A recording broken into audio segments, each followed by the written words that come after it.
Notre histoire commence en Afrique de l'Ouest. Le soleil se couche derrière l'horizon, peignant le ciel de différentes couleurs, et une vue sur l'Institut de biochimie s'ouvre devant nous. Mais à l'intérieur de l'Institut, ce ne sont pas des scientifiques en blouse blanche qui mènent des recherches, mais des gardes militaires morts qui gisent, et des sons d'alarme se font entendre partout. L'un des chercheurs est étendu sans vie, sa main froide serrant à titre posthume un objet non identifié dans un cube contre sa poitrine. Mais cet objet mystérieux n'est pas resté longtemps avec le défunt. Il a été emporté par la main de quelqu'un ganté de noir. Notre personnage principal a pris le cube et immédiatement, via la communication, il a signalé que son nom était North Sheps, qu'il appartenait au 6e groupe d'unités spéciales et que le virus pathogène du sang avait été obtenu avec succès. Avant même que North ait pu faire un pas avec son acquisition volée avec succès, un coup de feu retentit derrière lui. La balle l'a manqué, mais elle a brisé le cube dans lequel le virus était contenu. Le personnage principal est terrifié. Des fragments du cube volent dans son visage, laissant des coupures sur son visage, et le liquide contenant le virus éclabousse ses blessures. L'agent spécial Sheps saisit son arme et tire plusieurs rafales sur son adversaire. Ses camarades veulent courir avec Nortu, mais il leur crie de ne pas s'approcher de lui, car il est infecté. Infecté par le virus, il ressent des changements et des mutations d'ADN se produire dans son corps. Nous sommes transportés 3 ans en avant. Nous sommes accueillis par la ville nocturne de Brookboard. Nous pouvons voir un grand bâtiment d'une société appelée Cloud Main. À 9 heures du soir, à la fin de la journée de travail, le nettoyeur lave les sols en fredonnant l'air d'une chanson coincée dans sa tête au bureau. Cet ouvrier, qui lave si consciencieusement les sols du bureau, s'avère être notre personnage principal. Il a enfin fini son travail et veut rentrer chez lui. Avant de partir, il éteint les lumières du bureau et remarque immédiatement qu'un des écrans d'ordinateur est toujours allumé.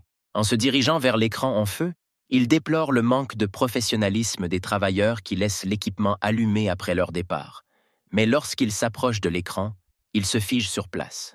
Une vidéo à contenu érotique apparaît sur l'écran devant lui, à laquelle le héros se détourne rapidement, embarrassé, et se demande comment quelqu'un peut regarder cela au travail. Au moment où North commence à essayer d'éteindre la vidéo, une fille s'approche de lui par derrière et se demande ce qui se passe ici. Le personnage principal n'était pas perdu. Se retournant et regardant la fille avec un regard plein de confiance, il a dit sa position. Il est un nouvel employé et est maintenant en service. Une jolie fille se tient devant lui. Elle lui demande pensivement ce qu'il fait devant les ordinateurs, car son service est déjà terminé. North se retourne vers l'ordinateur et essaie de continuer à essayer d'éteindre la vidéo osée. Seulement maintenant, l'héroïne remarque ce qui se passe sur le moniteur. La fille est tout simplement horrifiée. Elle est effrayée et gênée. Elle s'exclame si elle a honte de regarder quelque chose comme ça. Avant que notre personnage principal puisse dire 2 mots, un oreiller lui vole droit au visage. L'héroïne le traite de sale pervers et ne comprend pas comment on peut regarder des choses aussi dégoûtantes, tandis que North reste debout et frotte son nez douloureux après un coup. L'employé ne peut tolérer une telle indécence sur son lieu de travail. Elle déclare qu'elle le licenciera demain matin et lui demande de lui remettre son badge. Sans cesser de se frotter le nez, M. Sheps tente d'expliquer à la jeune fille que toute cette situation n'est qu'un malentendu. L'héroïne devient furieuse. Elle crie qu'il ne peut y avoir de malentendu, insiste sur le fait qu'il a été attrapé par la main et qu'il n'est pas vraiment un homme. North essaie de s'excuser et d'expliquer qu'il ne faisait que passer et qu'il ne trouve pas normal de regarder de telles vidéos sur l'ordinateur de l'entreprise. Le personnage principal voulait juste être gentil, ce qui s'est finalement retourné contre lui, mais il se demande pourquoi cette fille était si excitée quand elle l'a vue. Ne voulant écouter aucune excuse et répondre à des questions pièges, la fille, furieuse, accélère et veut donner un coup de pied à North. N'oubliez pas que notre agent d'entretien était un ancien agent d'une unité secrète. Il a habilement attrapé la jambe de la fille. Il la regarde dans les yeux avec jubilation et dit que sans comprendre la situation, il ne sert à rien d'insulter quelqu'un. L'héroïne est figée dans un état second et tente d'analyser comment il a pu intercepter son coup, car elle a étudié les arts martiaux depuis son enfance. Mais avant qu'elle ait le temps de reprendre ses esprits, North la jette sur la table, où le porno continue de jouer sur l'écran. Le héros remarque qu'elle est allongée dans une excellente position. Alors que la fille continue de l'appeler pervers, il l'attrape par les épaules, s'accroche au-dessus et dit que dans ce cas, il devrait lui montrer à quoi ressemble un vrai pervers. Soudain, au lieu de toutes sortes de punitions que l'imagination du protagoniste pouvait inventer, il s'est armé d'un marqueur et s'est mis au travail. Après avoir accompli sa vengeance, sur le visage de l'héroïne, il y a des inscriptions sur le démon féroce qu'elle est. Elle menace qu'il répondra de tout ce qu'il a fait. Mais North n'est pas si simple. Il a réussi à photographier le visage peint de la jeune fille et l'a menacé que si elle voulait attaquer dans sa direction, il publierait la photo sur le forum de l'entreprise. Et comme si de rien n'était, le personnage principal prend son seau et sa serpillière et se dirige vers la sortie, mentionnant qu'il n'était pas le premier à attaquer. Par colère et désespoir accumulés, l'héroïne frappe la table de tous ses poings. Versant des larmes et serrant les dents de colère, elle jure à Lilith Palmen que ce salaud la paiera pour tout. L'histoire se déroule dans des bidonvilles discrets de la ville, où, lorsque le soleil se couche, il vaut mieux ne pas sortir la tête de la maison. Après une dure journée et une soirée tout aussi dure, notre personnage principal rentre à la maison. La première chose qu'il fait est d'ouvrir le réfrigérateur, qui est rempli de haut en bas de bière, et les étagères latérales sont jonchées de seringues. North voulait ouvrir une canette de bière, mais soudain il ressentit une vive douleur. Même la canette de bière lui échappa des mains. Sans perdre une seconde, il prend une seringue dans le réfrigérateur et se l'injecte dans le bras. La cause de cette douleur est un agent pathogène qui devient chaque fois plus fort que le précédent. La seringue qu'il a attrapée contenait, il s'est avéré, le virus Ebola. Mais ce virus mortel Ebola ne suffit pas encore au héros. Dans quelques jours, il pense qu'il devra à nouveau se faufiler dans l'institut pour prélever d'autres échantillons similaires. North se demande s'ils ont changé le système de sécurité, car jusqu'à présent, il est allé et venu sans aucun problème. Les souvenirs de ce jour fatidique, de la façon dont il a été infecté et a demandé à tout le monde de partir sans lui, sont encore frais dans sa tête. À une question naturelle de ses collègues sur ce qu'il allait faire, il répondit que rien ne pouvait être fait et que la vie ou la mort était une question de destin. Finalement, North a dit à son collègue de demander un congé pour lui et de lui dire qu'il ne pourrait pas revenir dans l'équipe maintenant. Il réfléchit aux années passées. Le virus l'a rendu sauvage. Il a dû vivre dans la forêt pendant plus d'1 an. Le virus n'a pas été guéri, mais maintenant, il n'est plus contagieux. L'urne remplie de seringues posée à côté du lit a une explication simple.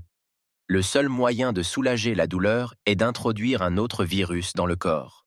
Le personnage principal se demande combien de temps cela va durer et est sûr que tout est entre les mains du destin. La nuit, alors que North dort paisiblement, des changements commencent à se produire à nouveau dans son corps. Quelque chose ne va pas. Il ressent soudain une douleur dans tout son corps. Le héros ne comprend pas pourquoi le virus Ebola n'a pas fonctionné. Peut-être que le virus est arrivé avec de nouvelles mutations et des réarrangements d'ADN après toutes ces années. Les rayons matinaux du soleil pénètrent par la fenêtre et illuminent North allongé sur le sol.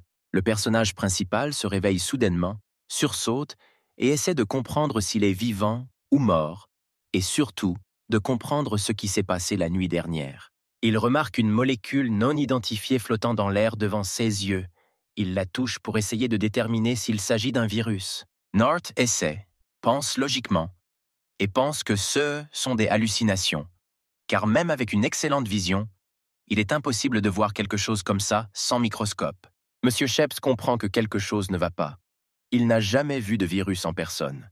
Le personnage principal tend la main vers l'une des molécules volantes, et celle-ci vole vers lui et se connecte avec lui énergétiquement. En regardant autour de lui, North se rend compte que tous les virus qu'il s'est injectés au cours de 3 ans volent autour de lui. Cette nouvelle plaît au personnage principal. Il y voit un avantage. Il a désormais la capacité d'absorber des micro-organismes et des bactéries pour ses propres besoins. Monsieur Sheps prend un tuyau en métal dans sa main et essaie de le corroder à l'aide de bactéries. Tout s'est parfaitement déroulé. La corrosion a rapidement commencé à corroder le tuyau. North est content, mais comprend qu'une telle capacité lui demande beaucoup d'efforts physiques. Le personnage principal remarque un virus qu'il n'a jamais vu auparavant. Il comprend qu'en absorbant d'autres micro-organismes, il pourra développer et créer de nouvelles capacités dans le futur. Monsieur Sheps est complètement ravi. Il vient de survivre à une catastrophe, mais est devenu plus fort. Le héros éclate de rire. Mais son rire ne dura pas longtemps. Il perdit son souffle et se sentit mal. North se rend compte qu'il a dépensé trop d'énergie et qu'il ne peut plus se tenir debout. Il s'endort. La matinée au bureau de la société Cloudmain commence avec les travailleurs qui saluent Msl Palmen et lui souhaitent le bonjour. Grande et majestueuse, Miss Lilith Palmen entre dans le bureau. Ses actifs s'élèvent à des milliards de dollars et son surnom est la déesse de la glace. En entrant dans son bureau, elle s'assoit sur une chaise et se frotte les fesses, encore blessée par l'incident d'hier. 2 images d'elle d'hier tournent dans sa tête. Elle avec des inscriptions sur le visage et elle allongée impuissante sur la table. Toute cette situation ne la laisse pas partir. C'est une grande humiliation pour elle et elle pense au notoire concierge. Lilith, posant sa tête sur la table, se lamente sur les abus qu'elle a subis hier de la part de son propre employé, ainsi que du concierge. Elle se tient la tête et réfléchit à la manière de raconter à Kaylee, qui viendra bientôt, l'incident d'hier. À ce moment-là, une dame aux formes généreuses apparaît dans le couloir qui, en marchant sur le seuil, manque de se tordre la cheville. La secrétaire à l'entrée lui dit que Mademoiselle Palmen l'attend déjà dans le bureau. Ce à quoi la jeune fille répond de manière impressionnante qu'elle est déjà au courant. Sur le seuil se trouve une fille nommée Kaylee Fima.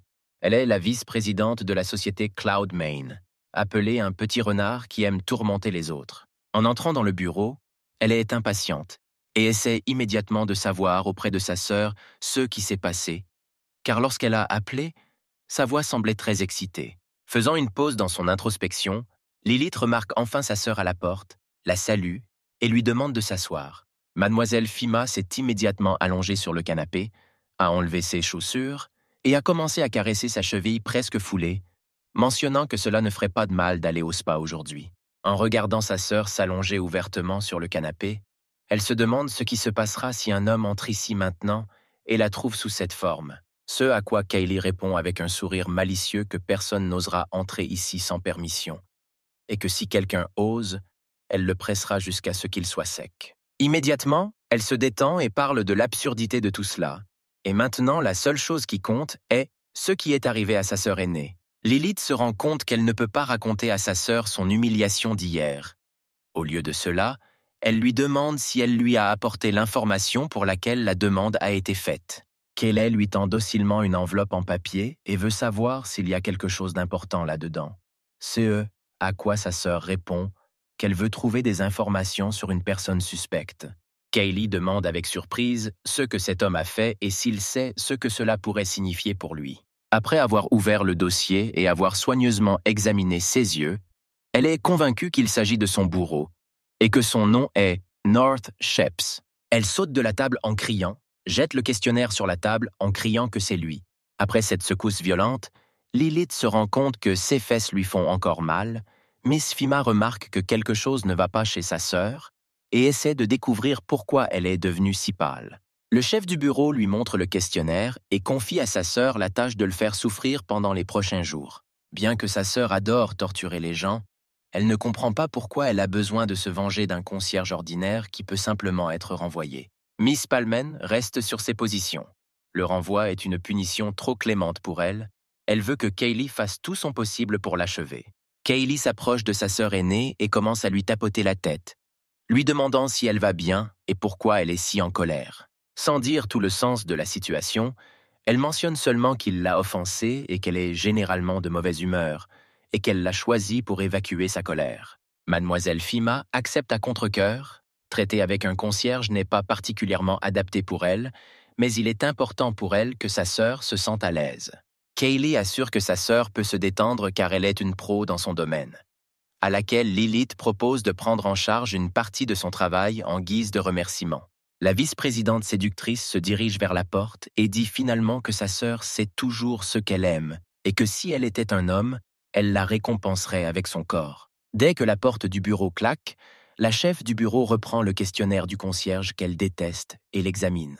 La haine la submergea avec une vigueur renouvelée. Elle saisit un stylo et frappe la feuille en répétant qu'elle ne la lâchera pas tant qu'elle n'aura pas craché du sang. Elle perce de force la photo de North sur le formulaire de demande avec un stylo et crie qu'elle le surveillera de très près. Notre personnage principal continue de rester allongé sur le sol, inconscient, sous les rayons du soleil déjà couchant. North s'est réveillé ce matin et, en regardant son téléphone, a découvert qu'il dormait depuis 3 jours.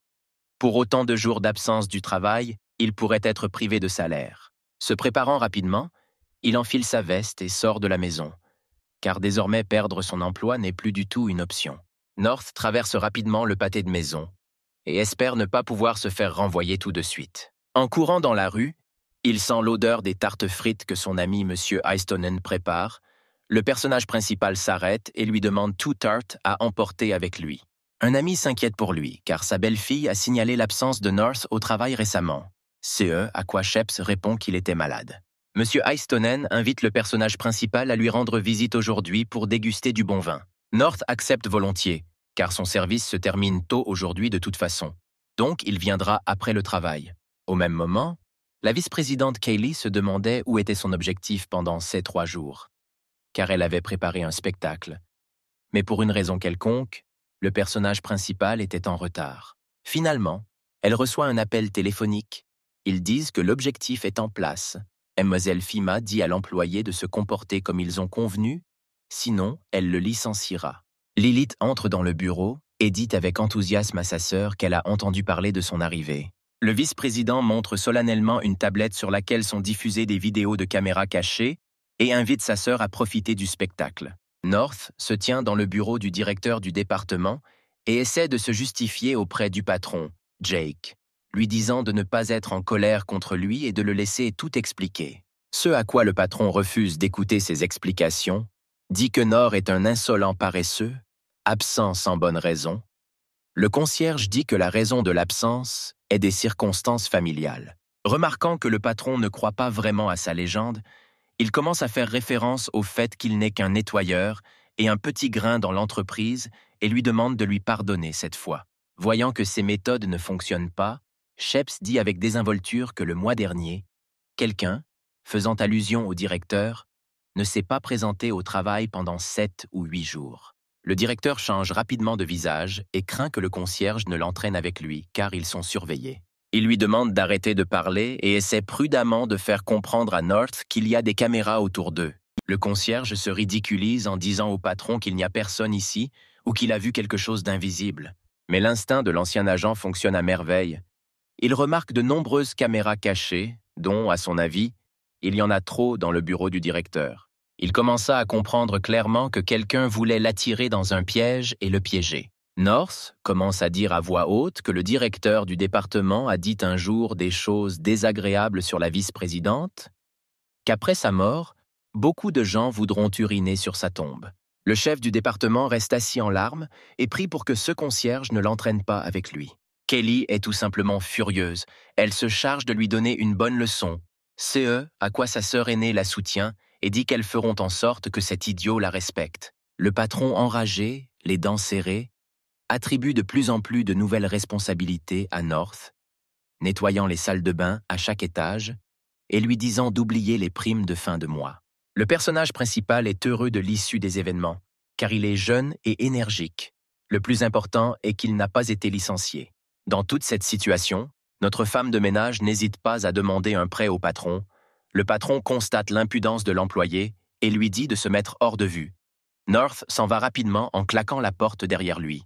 Après avoir terminé le spectacle, Kaylee suggère à sa sœur de transférer le concierge au service administratif, où ils seront plus à l'aise pour se moquer de lui et le surcharger de travail. Lilith n'est pas d'accord avec cette proposition, car pourquoi un garçon à peine diplômé du lycée rejoindrait-il le service administratif? Pour elle, il n'est apte qu'à nettoyer les sols. Mais notre personnage principal n'est pas si simple. Il a acheté son diplôme d'études secondaires pour 200 $. Les filles continuèrent de surveiller North à travers des caméras, et le vice-président constate la bonne forme physique du jeune homme et propose de le mettre comme agent de sécurité. La chef du bureau devient furieuse face à une telle proposition. À son avis, il ne le mérite pas, car c'est un salaud vil et illettré. Mademoiselle Fima regarde sa sœur avec perplexité et veut savoir pourquoi elle est de si mauvaise humeur aujourd'hui. Lilith répond que la raison de sa mauvaise humeur est le concierge, et rappelle à sa petite sœur de ne pas oublier de lui donner une bonne leçon demain. Le vice-président lui fait un geste d'approbation et lui assure qu'il fera tout comme il se doit. À l'un des étages, North s'étire dans la salle de bain. Il a déjà fini de travailler et est sur le point de rentrer chez lui. Mais le personnage principal se souvient qu'il a promis à M. Heistonen de les regarder le soir. Il doit aussi se rendre au magasin pour ne pas repartir les mains vides en visite. North retourne au bureau du chef de département pour lui annoncer la fin du travail, après quoi le chef lui fait ses adieux. Le nettoyeur sourit et avec un sourire naïf sur son visage demande au patron de lui prêter de l'argent pour faire les courses. Le patron crie à nouveau sur l'impudeur de l'employé. Nous sommes transportés dans une zone très dysfonctionnelle où les gens disparaissent et où les bandits et la mafia règnent. Si vous êtes la cible de quelqu'un alors que vous marchez dans cette rue, dans la plupart des cas, vous serez mort. Le soir, une jeune fille blonde se promène dans une ruelle sombre. Ce n'est pas sa première fois dans ce quartier, et elle regarde attentivement autour d'elle. Entendant des pas derrière elle et voyant une ombre sur la route, elle, succombant à la panique, se met à courir en avant. Notre personnage principal marchait derrière elle. Il ne comprend pas comment elle pourrait avoir peur de lui, car il ressemble à un gentleman. North suggère même que cette fille est aveugle. Shwika ne quitte toujours pas l'ancien soldat des forces spéciales. Dans la porte d'entrée, il remarque des gars qui n'ont probablement pas de bonnes intentions. Sheps pense avertir l'étranger en fuite à ce sujet. North essaie d'arrêter la fille en criant « ce à quoi elle se met à courir plus vite, de peur encore plus grande », tout en appelant simultanément le personnage principal un pervers. Déconcerté, M. Sheps se fige sur place, criant que l'appeler un pervers est trop exagéré. Continuant à courir et à regarder en arrière, la fille pense à l'obscénité de cet homme, supposant qu'il fait référence à Hector Grine, qui la traquait auparavant. Mais la fuite ne dura pas longtemps. Un homme lui barra le chemin en criant le nom d'Emma. Un bandit apparemment invétéré se tient devant elle, souriant et lui disant à quel point il est heureux de vous rencontrer, essayant de savoir si elle est pressée de rentrer chez elle. Se mettant sur son chemin, il lui dit qu'aujourd'hui, c'est son anniversaire, et il l'invite chez lui. Ce à quoi Emma lui demande de ne pas la déranger et mentionne qu'elle a un petit ami. Hector s'approche d'elle, lui prend le menton avec sa main et lui demande si elle est pressée d'aller à un rendez-vous. Le méchant n'a pas l'intention de laisser tomber sa victime et l'invite à passer quelques nuits avec lui.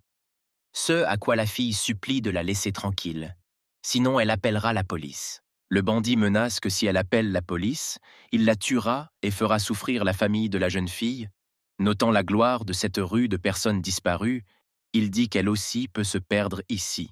À peine avait-il terminé toutes ces menaces qu'une grosse pomme rouge lui vole au visage, sortie de nulle part. Emma, choquée par tout ce qui se passe, regarde autour d'elle en essayant de comprendre qui est son sauveur. Et un autre voyou court vers Hector pour savoir comment il va. Le personnage principal sort de l'ombre et dit qu'il est très désolé pour la pomme, car il l'a achetée en cadeau, et il aimerait la rendre. Hector se relève du sol, du sang coulant de son nez, et demande quel héros a osé l'attaquer par derrière. North lui dit qu'il n'est pas celui qui recherche la justice, mais qu'il est venu ici juste pour voir s'il en tirera un profit. Emma reste stupéfaite. Elle se souvient que ce pervers la traquait et maintenant il veut aussi lui faire du mal.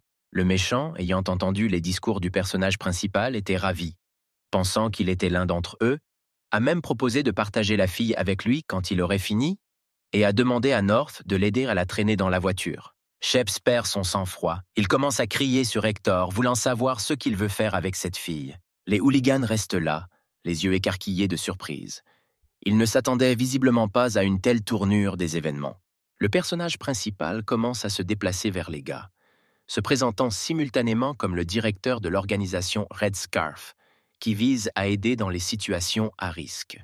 North commence à convaincre Emma d'accepter les services de leur entreprise en citant le coût des forfaits de leurs services à différents prix.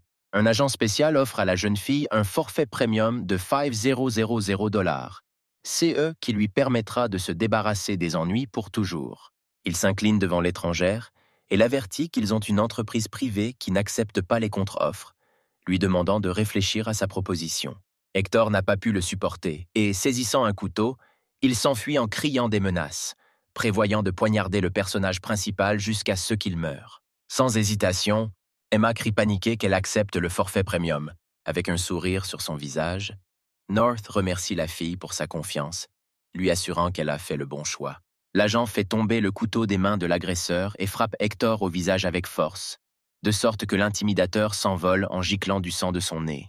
Le criminel, se relevant du sol, crache dans sa paume et 2 de ses dents cassées et ensanglantées apparaissent dessus. Avec un regard animal, Hector regarde le personnage principal et s'exclame que personne dans cette région ne lui a soumis une telle humiliation.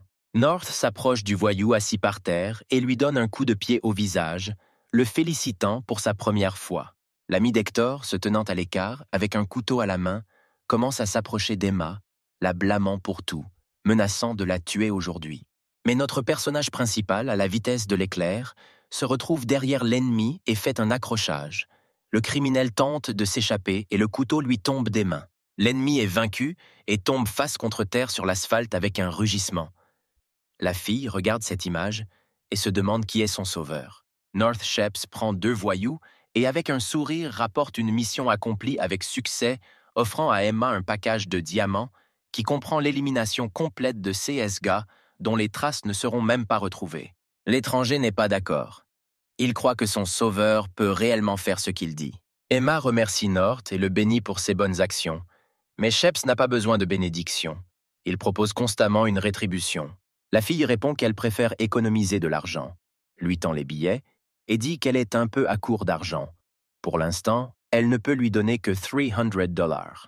Le personnage principal, en comptant l'argent, demande à la fille à quel point elle est pauvre, mais elle jure de donner le reste de l'argent plus tard, car elle vient tout juste de trouver un emploi. S'éventant avec de l'argent, North dit qu'Emma peut payer tout le reste en plusieurs versements avec intérêt. En même temps, il démontre à l'étranger comment sa compagnie traite les trompeurs, tout en donnant un coup de pied à Hector dans l'aine. Les larmes aux yeux, l'intimidateur demande comment cela est possible et qui est cette personne qui l'a tant humilié. La jeune fille décide de se présenter officiellement.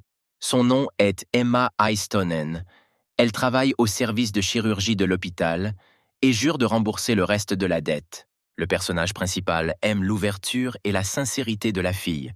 Il lui donne la possibilité de ne pas payer ce mois-ci. Emma s'incline devant son sauveur et dit qu'il est temps pour elle de partir, ce à quoi North lui fait signe de partir.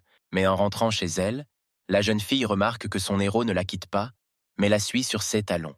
Emma entre dans l'entrée et commence à monter les escaliers. Sheps ne reste pas en arrière et la suit. Elle ne se retient pas et, se tournant vers lui, dit qu'elle remboursera certainement la dette et il connaît déjà son lieu de travail. Et pourquoi, en plus de tout cela, devrait-il savoir où elle habite? À quoi l'agent répond qu'il croit en sa sincérité et qu'il est ici venu rendre visite à un ami qui habite cette maison. Emma commence à analyser tout. Ce qui a été dit. Il n'y a que quelques appartements dans leur maison et sa mère disait justement qu'un invité devrait venir chez eux aujourd'hui. Elle demande si le nom de son sauveur est North Sheps, ce qui surprend le personnage principal et lui demande comment l'étranger connaît son nom. Après avoir réfléchi un peu plus, le personnage principal demande si elle est la fille d'un vendeur de beignets du nom de famille Heistonen. Emma est gênée et confirme cette information. Elle ne savait pas que l'oncle Nord était devant elle tout ce temps. Se détournant, North fronce les sourcils et ne croit pas que le frère de Heistonen puisse avoir une si belle fille. Il parle maladroitement de la faible différence d'âge qui existe entre eux, donc elle ne peut pas l'appeler oncle, mais Emma tient bon parce qu'il est l'ami de son père. L'ingéniosité de la fille ne dort pas et elle décide de profiter de la situation, car comme il est son oncle, en fait, elle n'a pas besoin de rembourser la dette. Mais même en étant son oncle, le personnage principal reste sur ses positions. Ils ont déjà conclu un accord qui ne peut être rompu ou annulé. Emma court vers North et lui demande une remise, à laquelle son oncle hésite et lui permet de ne pas payer d'intérêt, mais le reste du paiement doit être payé. Après avoir convenu de petits changements au contrat, les gars entendent un homme monter les escaliers et prononcer leur nom. Devant eux se tient la femme de M. Heistonen, et également la mère d'Emma, son nom est Shena, et elle est extrêmement surprise et demande aux gars comment ils se connaissent. Le festin commence. M. Heistonen et North décident de boire un verre d'alcool avant de manger. Depuis la cuisine, les ménagères crient aux hommes que tout sera prêt dans quelques minutes, et le personnage principal répond qu'ils peuvent, qu'ils ne sont pas pressés. Dans la cuisine, pendant qu'elle prépare le repas, la mère interroge sa fille pour savoir si Emma ne connaissait pas vraiment un ami de leur famille auparavant. C'est à quoi la fille répond par l'affirmative. La mère dit que l'oncle est un bon gars, mais qu'il n'a aucune ambition et qu'il est également paresseux. Ce à quoi la fille dit à la mère de parler plus doucement, car North peut l'entendre. North, assis derrière le mur avec un verre à la main, est désespéré car il a tout entendu. Pendant ce temps, dans la rue du quartier malheureux, des bandits se rassemblent pour parler au patron de l'incident survenu aujourd'hui dans le quartier. Le chef, nommé Théodore, allume une cigarette et veut découvrir qui a attaqué son gang dans le quartier aujourd'hui. Hector, le visage gonflé par les coups d'aujourd'hui, raconte que l'homme qui les a battus s'appelait lui-même Foulard Rouge. Plissant les yeux, le chef prend une bouffée et lui ordonne de s'occuper d'abord de la fille. En fourrant de la nourriture dans ses deux joues, North remercie sa sœur Shena pour son excellente et délicieuse cuisine. La mère demande à table s'il a offensé quelqu'un dans l'entreprise, ce à quoi elle reçoit une réponse négative. Le personnage principal ne se souvient d'aucun affrontement avec des employés. Le seul moment de ce genre s'est produit il y a quelques jours, alors qu'il était malade et n'est pas allé travailler, ce pourquoi son patron était en colère contre lui. Shena est surprise par la façon dont le directeur principal a réagi à cette situation, mais elle est plus inquiète du constat d'aujourd'hui selon lequel toutes les caméras sont constamment braquées et surveillent le nord. Le personnage principal essaie de ne pas montrer que cette information l'a rendu méfiant, car s'il commence à creuser sous lui, cela ne finira pas bien. Emma désamorce la situation en disant que l'oncle North est jeune et que s'il a offensé quelqu'un, il peut facilement trouver un autre travail. Mais son sauveur lui déclare qu'en réalité, il s'entend bien avec tout le monde et ne veut pas encore changer de travail. Monsieur Haytonen note combien il apprécie la tolérance du frère North Sheps et veut boire à son hommage. Le personnage principal se prépare à rentrer chez lui et dit au revoir à tout le monde « Merci pour le dîner ». Emma décide d'accompagner son oncle. North sort dans l'entrée et descend les escaliers. La fille court après lui et veut parler de ce qui s'est passé aujourd'hui. L'oncle se retourne et lui dit de ne pas s'inquiéter et de rentrer à la maison, sinon il devra la sauver à nouveau. Shena passe la tête derrière la porte de l'appartement des Heistonen et demande si les garçons ne se connaissent vraiment pas. Emma répond avec crainte qu'elle ne le connaît pas. La mère a peur car une liaison avec une telle personne n'apportera rien de bon à sa fille. La fille retire sa mère car North peut tout entendre. En marchant dans la rue, le personnage principal pense que même les sourds entendraient leurs cris depuis le palier. Emma cite comme argument qu'elle a déjà un petit ami, auquel Shena commence à la bombarder de questions jusqu'à ce que la fille la supplie de venir en parler dans l'appartement. De retour chez lui, North, par habitude, se dirige vers le réfrigérateur et prend une seringue. Plusieurs jours se sont écoulés et aucune anomalie n'a été observée. À la fin de cette journée difficile, il décide d'aller se coucher et le lendemain d'aller au bureau et de découvrir qui le surveille. Le matin, au bureau, le vice-président attend déjà le début du nouveau spectacle. Car hier, il n'y a eu qu'un petit test. Finalement, un signal arrive dans son oreillette indiquant que la cible est en place. Kelly ordonne à tout le monde de prendre position. Le personnage principal franchit les portes de l'entreprise, tandis que des caméras suivent chacun de ses pas. Un garde sort prudemment de la cabine de sécurité avec une batte et la jette sur la tête de North. L'agent spécial ne dort pas. Avec sa vision périphérique, il a vu ce que le travailleur prévoyait de faire. Il a intercepté la batte sans même se retourner et l'a renvoyée. Sa précision est étonnante. La batte a volé directement dans le visage du garde, le faisant tomber. L'instigateur est assis dans le bureau, les sourcils froncés, et ordonne au groupe suivant de se préparer. Le test suivant est celui d'un ouvrier avec un réservoir d'eau usée plein en mouvement, qui se dirigeait directement vers le personnage principal. Mais même là, North était en alerte. Remarquant un ouvrier avec un char, il a sauté hors de la trajectoire de ce char de merde à la vitesse de la lumière. En conséquence, le travailleur lui-même, n'ayant pas calculé sa force, est tombé et tout le liquide nauséabond s'est déversé sur lui. Kaylee, en regardant 2 tentatives de vengeance déjà ratées, ne comprend pas comment un concierge ordinaire réussit. Le personnage principal entre dans le bureau du chef de département, auquel le patron lui demande de s'asseoir sur la chaise située en face de lui. La vice-présidente observe ce qui se passe en retenant son souffle, car elle a légèrement ajusté la chaise. Après tout, selon son plan, dès qu'il s'assoira sur la chaise, celle-ci se brisera. Pendant ce temps, North essaie de découvrir pourquoi son patron l'a appelé. Le concierge s'est assis calmement sur une chaise et, avec un regard calme, continue d'attendre une réponse du patron pour savoir ce qui se passe. Le patron et le chef de service tombent dans la stupeur. Ils ne comprennent pas pourquoi leur plan insidieux n'a pas fonctionné. Ne sachant pas quoi dire dans une telle situation, le patron commence à se mettre en colère contre le nettoyeur en disant qu'il a fait du désordre hier.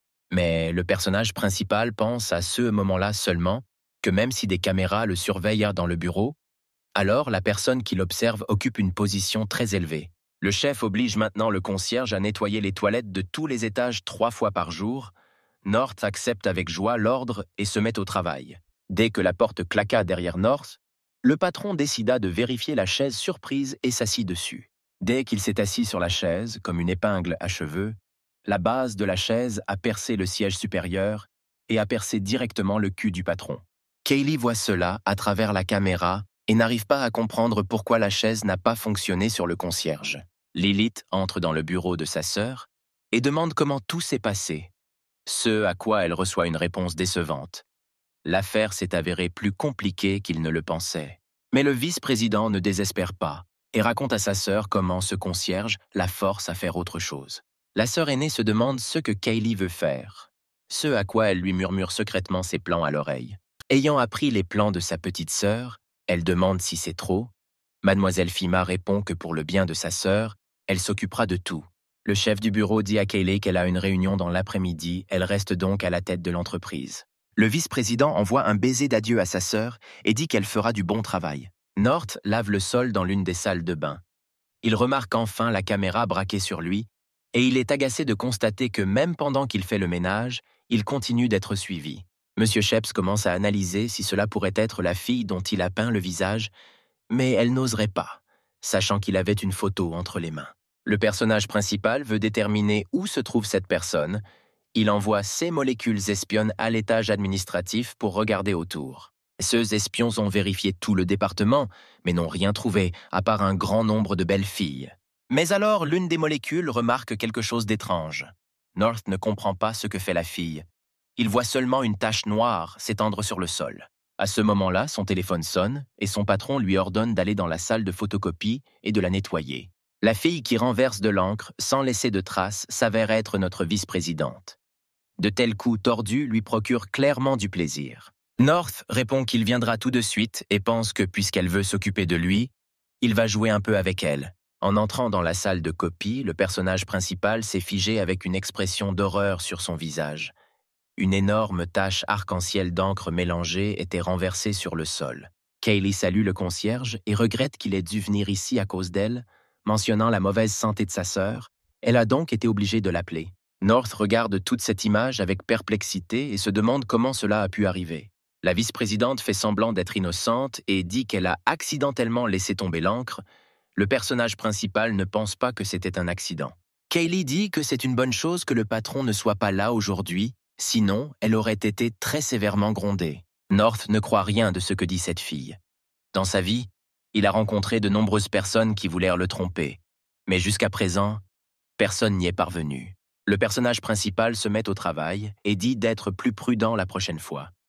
Kaylee voit le manque d'attention de sa part et s'en étonne. La fille pense qu'il n'y a aucun homme qui ne l'aimerait pas.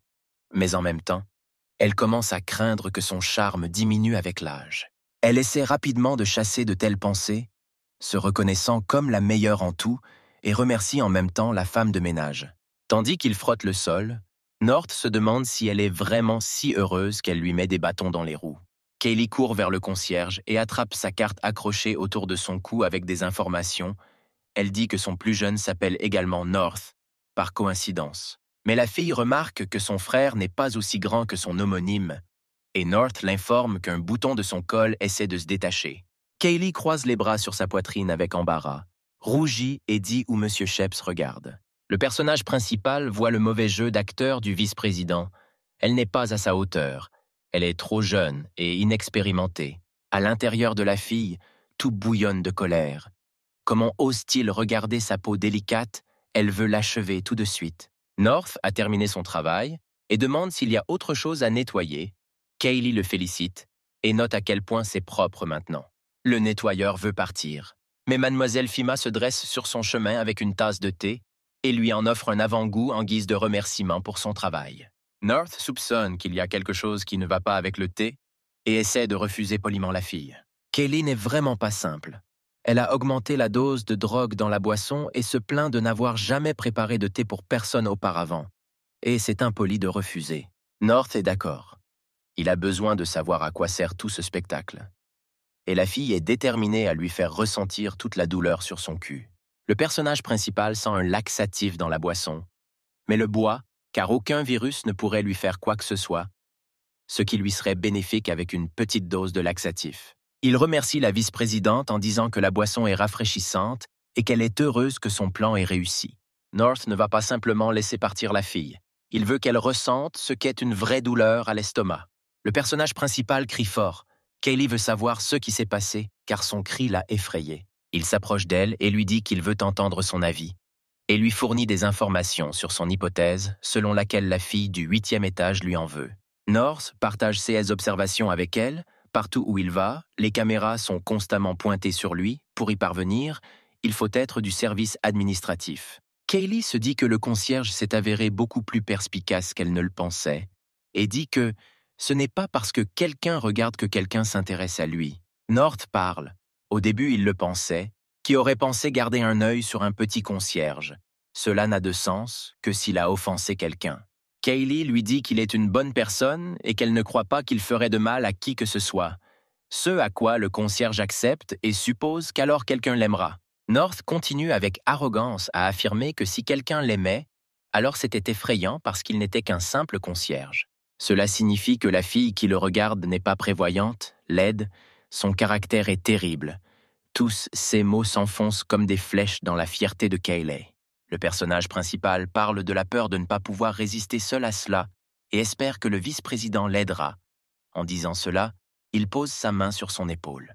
Il a laissé le virus sur son épaule.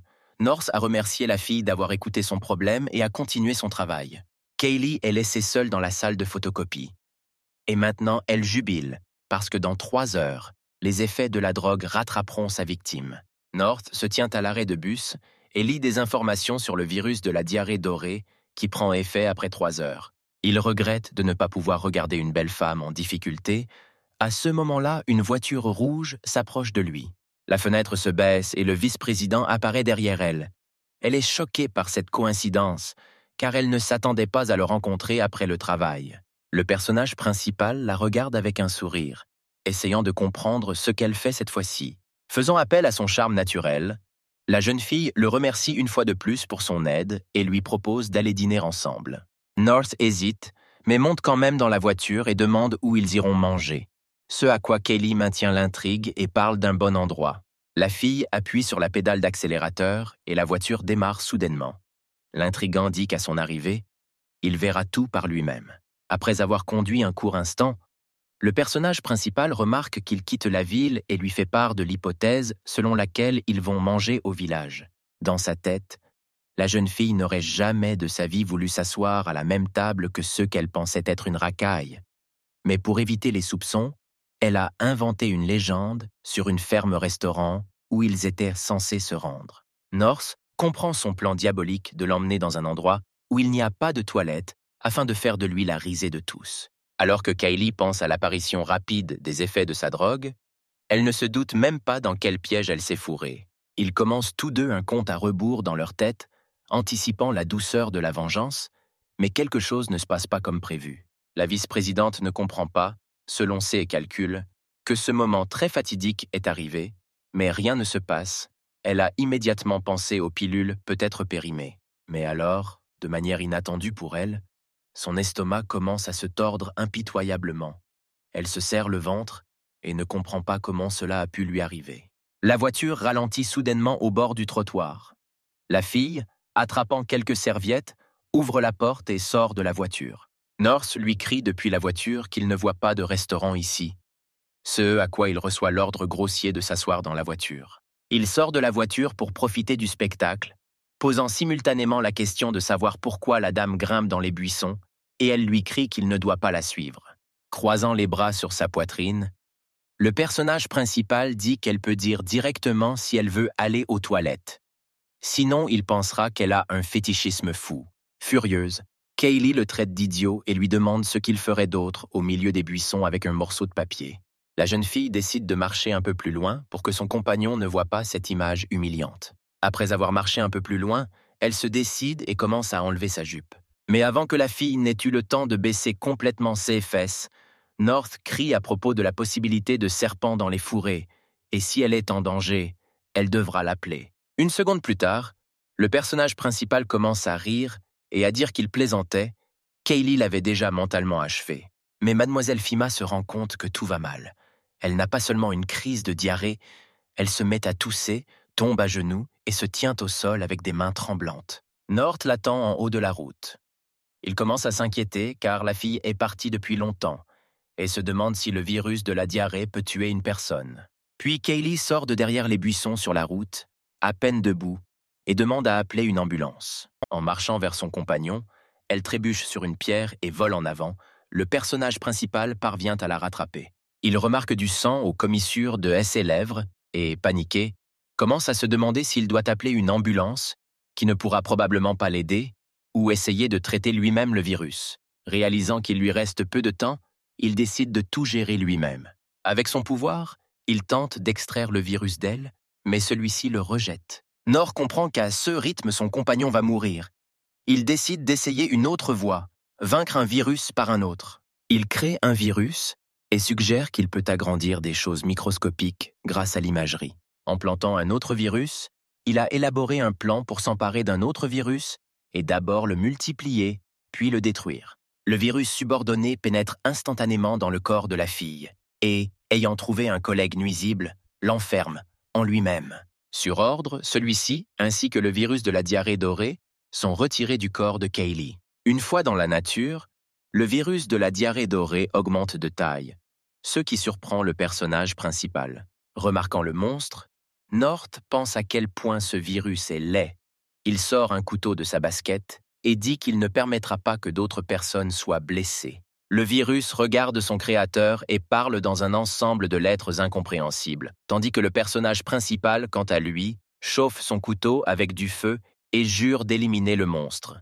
Golden Diarrhea attaque en premier en criant, mais North parvient à s'écarter.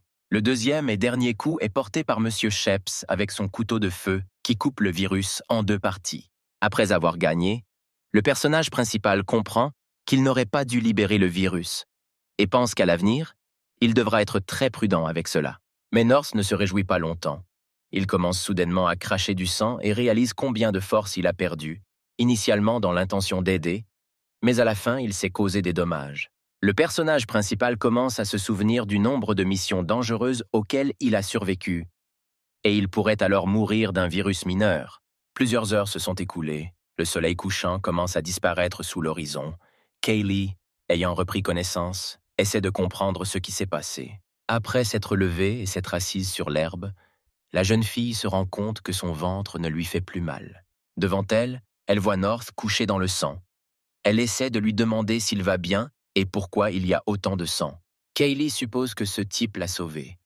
Même si elle ne sait pas comment, la fille prend une décision et appelle une ambulance. L'histoire du personnage principal a commencé avec le fait que dans son enfance, il a perdu ses parents et qu'un vieux bâtard l'a élevé comme son propre fils. North a vécu dans les montagnes jusqu'à l'âge de 8 ans et a commencé à étudier des livres et des textes médicaux dès son plus jeune âge.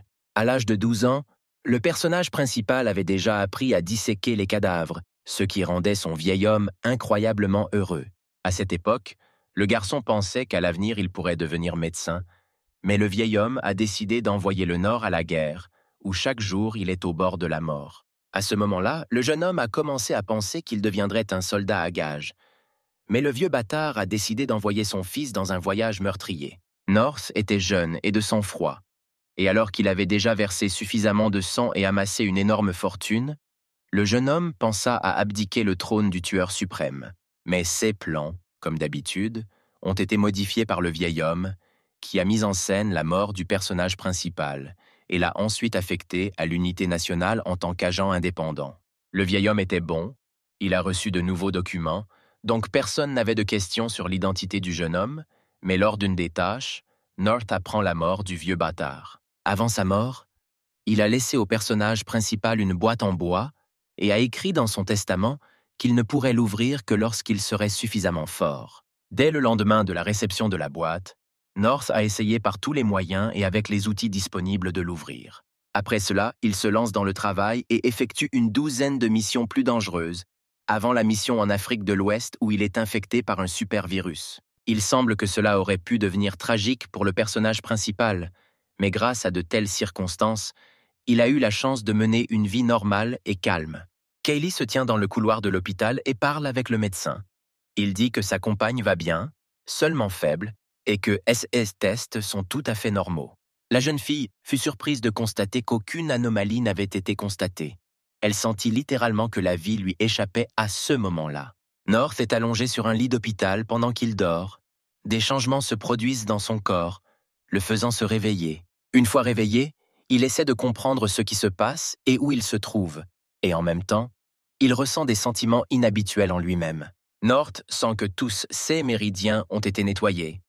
Il a dépassé les limites de ses capacités, qu'il n'avait pas pu franchir pendant des années. Le colocataire assis sur le lit d'à côté regarde le personnage principal comme s'il était fou. Sheps sent qu'il est devenu 3 fois plus fort et qu'il a maintenant, peut-être, l'opportunité d'ouvrir la boîte que son vieil homme lui a léguée. Kaylee entre dans la pièce, tenant un grand panier de fruits pour le patient.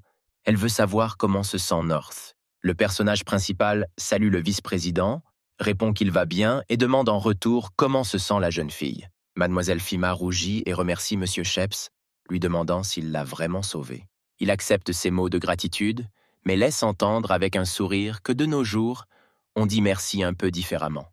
Le colocataire est instantanément sorti du lit et s'est dirigé vers la sortie, décidant de ne pas déranger la fille pour remercier sa voisine.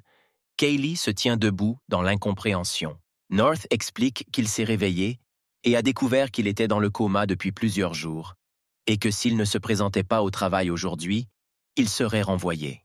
Kaylee le rassure, lui assurant de l'humanité de l'entreprise envers ses employés et qu'elle l'aidera personnellement à prendre des congés. Le personnage principal continue de faire des allusions, dit qu'il balaye les rues, qu'il n'est pas riche lui-même et qu'il a des factures d'hôpital. Mademoiselle Fima lui informe qu'elle a déjà payé toutes les factures d'hôpital et qu'elle lui remboursera tous les jours d'absence. Après avoir abordé les questions principales, North veut parler de combien son aide a coûté à la fille en une journée, ce qui la rend à nouveau abasourdie. Il espère sa compréhension. Sans ses compétences médicales, elle serait morte. Son compagnon a risqué sa vie pour elle et prévient qu'il ne demandera pas beaucoup d'argent. Kaylee réfléchit. Même si elle est reconnaissante envers North pour son salut, elle n'a pas trop confiance en elle. Les gars commencent à marchander. La fille propose 1 000 $, ce à quoi Sheps n'est pas d'accord. Elle augmente le montant à 10 000. À quoi le personnage principal demande si la vie du vice-président de leur entreprise vaut 10 000 $. Mademoiselle Fima est choquée par une telle impudence. S'il ne veut pas 10 000, il s'avère qu'il en veut 100 000. En souriant, North dit que cela lui conviendra, car, après tout, elle occupe un poste élevé dans l'entreprise, et un tel montant est comme une goutte d'eau dans l'océan pour elle. Une flamme de rage brûle à l'intérieur de la fille. Mais extérieurement, elle dit calmement qu'une telle somme n'est vraiment pas si grosse pour elle, mais qu'elle aimerait d'abord qu'ils résolvent un problème. Rougissant, elle baisse la voix jusqu'à un murmure. Kaylee dit qu'il devrait savoir, elle est décente et innocente. Ce jour-là, dans le coma, la fille était impuissante et vulnérable, et il est, après tout, un homme. Un voisin regarde en arrière dans la pièce, entendant les cris de North, qui prétend qu'il n'est pas ce genre de personne, et une fille le confronte, qui ne peut pas imaginer ce qu'il pourrait lui faire. La vice-présidente rappelle qu'elle l'a également sauvé lorsqu'il a perdu connaissance, et en général, elle ne l'a pas forcé à la sauver, il suffisait d'appeler une ambulance pour qu'il puisse être quitte. Kaylee continue de s'en tenir à sa ligne avec l'idée que North pourrait profiter d'elle. Le personnage principal en a assez de trouver des excuses et dit qu'il n'a pas besoin d'argent. Le visage de l'héroïne change immédiatement. Elle sourit et le remercie. Avec tout son désir, il ne pourra pas la vaincre ici. Sheps sort du lit en colère et décide de rentrer chez lui après avoir récupéré la caution pour payer le traitement. Kaylee l'a accompagnée pour rendre l'argent qu'elle avait déposé sur le compte et le donner à North. Avec beaucoup de bonheur, le personnage principal compte les factures, espérant que ce montant lui suffira pendant un certain temps. Avant de partir, il décide enfin de connaître le nom de son ami d'infortune. Kaylee décédée, en lui disant au revoir, il décide de vaquer à ses occupations. En le regardant, la fille pense qu'elle voulait l'inviter à dîner, mais maintenant il peut l'oublier. En arrivant chez son vieil homme, le personnage principal commence à vider toute la commode, dispersant livres et cartons à la recherche d'une boîte en bois. Mais ensuite, North se souvient qu'il a utilisé la boîte comme support pour un pied de table. En la saisissant, il pense que son vieil homme a dû y laisser quelque chose de bien. Prenant la boîte à 2 mains, Il déploie toute sa force, car il attend ce moment depuis tant d'années.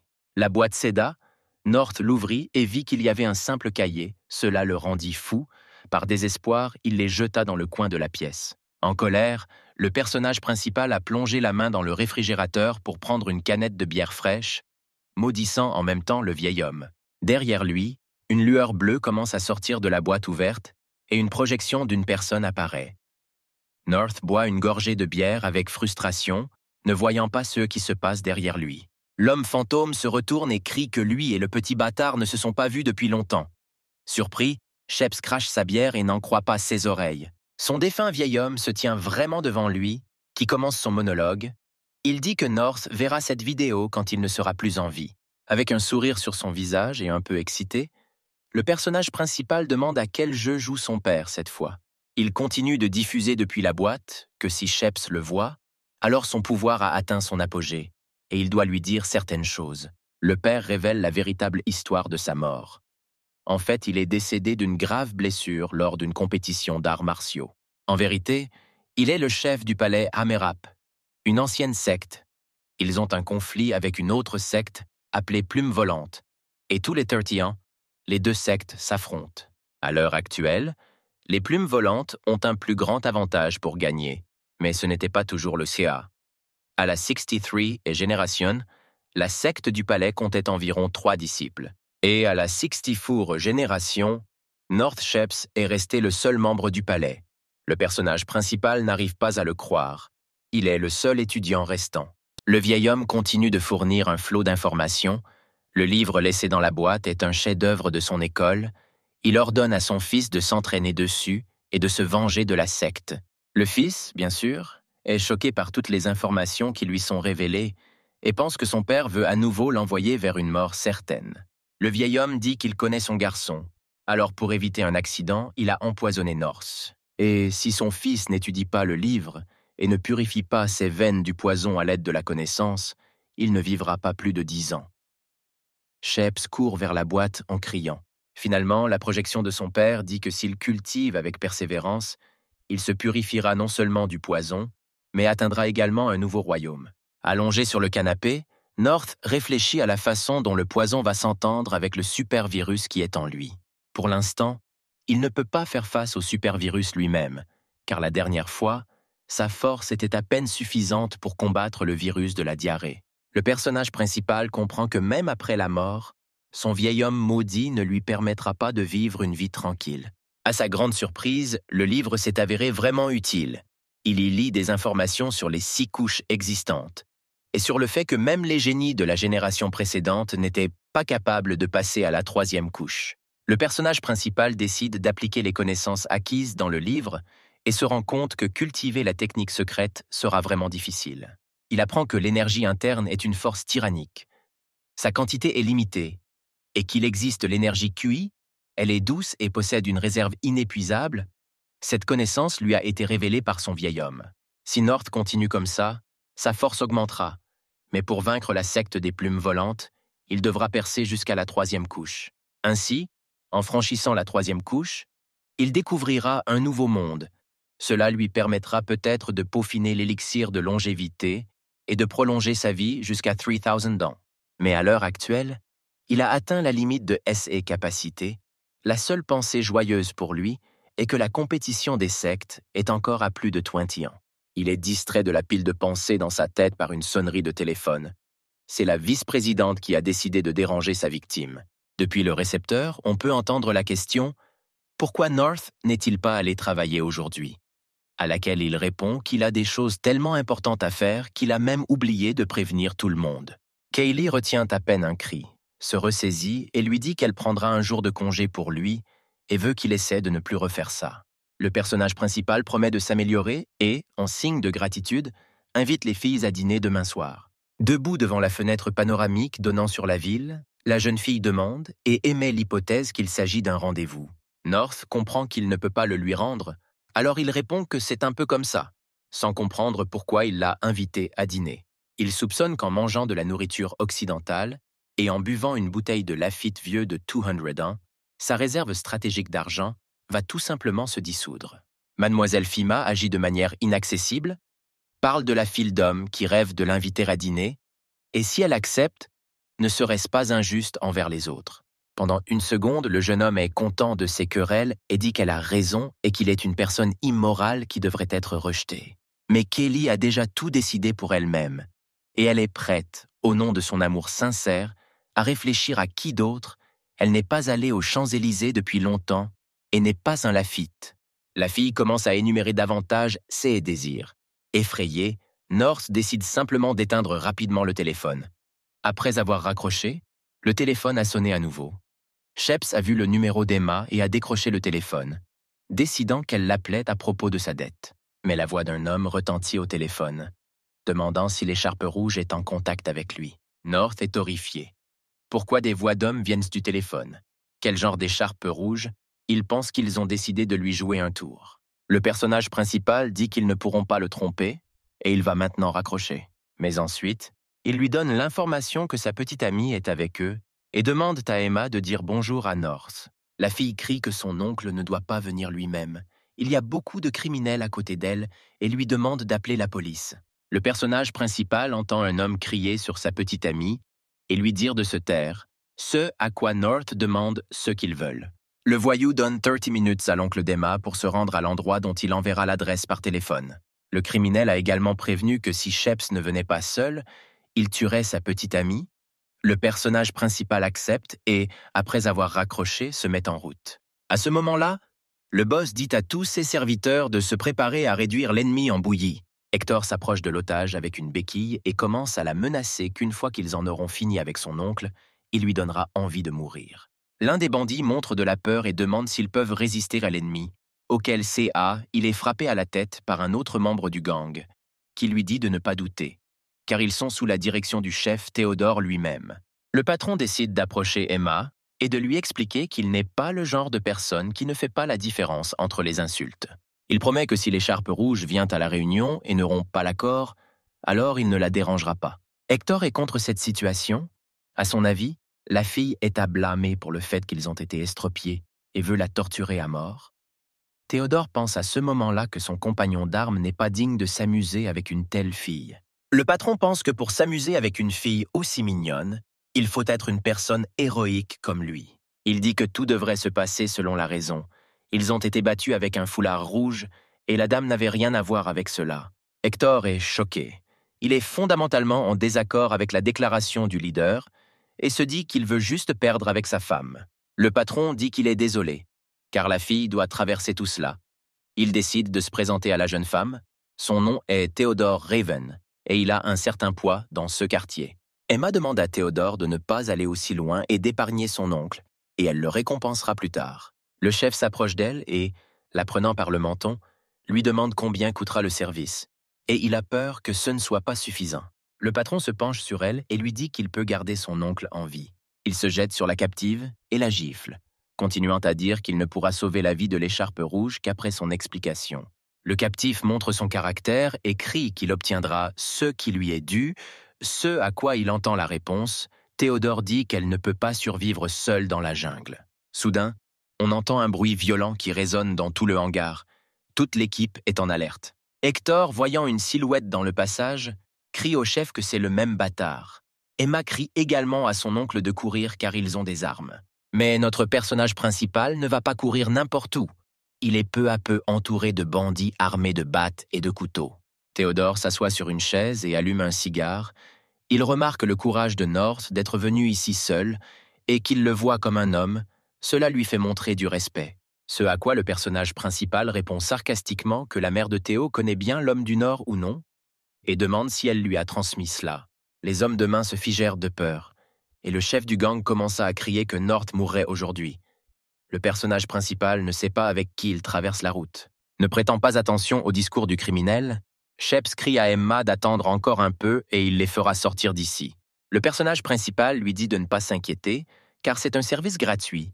Et lorsqu'il se retourne, il remarque deux visages familiers et lui demande s'il s'agit des mêmes perdants de ce jour-là. En regardant leurs visages battus, il dit qu'il ne s'attendait pas à leur casser la tête cette fois-ci et leur demande s'ils veulent qu'il les batte à nouveau. Hector jure que s'il ne bat pas à mort l'écharpe rouge aujourd'hui, il ne pourra pas se considérer comme un homme. Mais North ignore le bandit et se tourne vers le chef, car s'il a bien compris, il a récemment giflé sa petite amie. Ce à quoi Théodore lui dit de ne pas s'inquiéter et de réfléchir à la manière de ne pas recevoir lui-même une gifle. Le personnage principal commence à s'échauffer, tout en se demandant comment une telle racaille a pu prendre pied dans cette zone. L'un des bandits décide de déclencher la bagarre. Avec un cri et une batte levée, il court par derrière vers North, essayant de le frapper à la tête avec la batte. North réagit sans hésitation, donne un coup de pied au voyou au visage, il s'envole, laissant tomber sa batte. Remarquant ce niveau d'arts martiaux, Théo se rend compte qu'il a sous-estimé l'ennemi et ordonne à toute sa bande d'attaquer. Tous les bandits décollent, levant leurs battes et leurs couteaux. Ils sont prêts à se battre à mort avec l'ennemi. Avec les 2 premiers adversaires, North fait une saisie, de sorte que les chauves-souris tombent de leurs mains. Il bloque leurs coups et les lance dans différentes directions. Il assomme le voyou qui fonce sur lui à coups de poing d'une seule main droite. Il disperse tout le gang seul.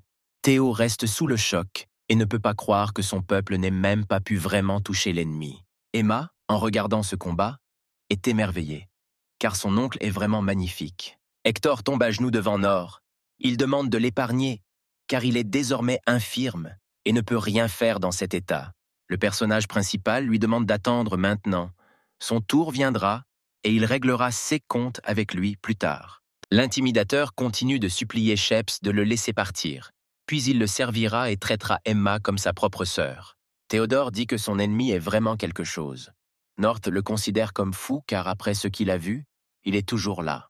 Le chef de gang dit que c'est la première fois qu'il rencontre un tel rival, et en disant cela, il met une main derrière son dos. Remarquant ce mouvement, North dit que si l'ennemi veut obtenir une arme, qu'il le fasse tout de suite et qu'il ne voit pas l'intérêt d'en discuter. Théo sort une arme et la pointe directement sur le personnage principal, en disant avec enthousiasme qu'il s'agit d'une vraie arme. Remarquant le changement du résultat du jeu, le voyou qui a demandé pardon court vers le patron et commence à demander à North de s'agenouiller immédiatement et de demander pardon. Théodore est furieux contre un tel transfuge et, sans se retenir, donne un coup de pied au visage d'Hector. Il pointe ensuite l'arme sur le traître et lui demande de quel droit il se vante ici, promettant de le tuer immédiatement. North décide d'intervenir et de demander s'il avait tort de supposer que le chef avait un Glock 17 dans les mains, et il espère sincèrement que Théo ne l'a pas rempli de balles domestiques, car elles peuvent exploser dans le canon. Agacé, le boss pointe une arme sur le protagoniste, disant qu'il n'a pas besoin d'être courageux, qu'il ne vaincra pas une balle avec ses poings, mais qu'il peut plutôt devenir son disciple. Cependant, si son adversaire refuse sa bonne volonté, il laissera sa vie ici et maintenant. Avec un sourire sur son visage, Sheps dit qu'il sait pourquoi Théo n'a toujours pas tiré, parce que Théo est un faible et a simplement peur d'appuyer sur la gâchette. Le patron ne tolère pas une telle impudence et commence à crier qu'il n'a pas peur et qu'aujourd'hui, il tuera North. L'agent spécial agit rapidement et arrache l'arme au leader long. Et encore une fois, ils ont changé de rôle.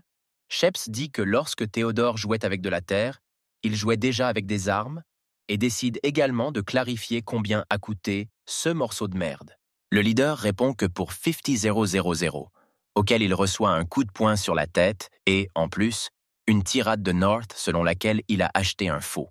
Le personnage principal démonte instantanément l'arme en pièces et les jette devant Théo, lui demandant s'il est riche ou si stupide. Le patron comprend que tout est fini et admet qu'il a eu tort, ce à quoi il entend qu'il n'est pas nécessaire d'en parler, mais qu'il vaut mieux faire preuve de sincérité. Théodore sort un couteau et, tout en étant assis, l'enfonce dans sa jambe gauche, demandant si frère Nord est content. Le gagnant se lève et, se curant le nez, répond que, bien sûr, ce n'est pas suffisant. Théo, rassemblant ses forces, enfonce le couteau dans sa jambe droite un peu plus haut, ce à quoi il entend que ce n'est toujours pas assez sincère. Le chef supplie North, qui se tient devant lui, de lui pardonner, car il a à sa charge une grand-mère âgée et une jeune épouse qu'il ne peut pas laisser seule. Il se tourne également vers Miss Istonen, lui disant qu'il a été gentil avec elle et l'a protégée des gars du gang, et maintenant il demande de l'aide.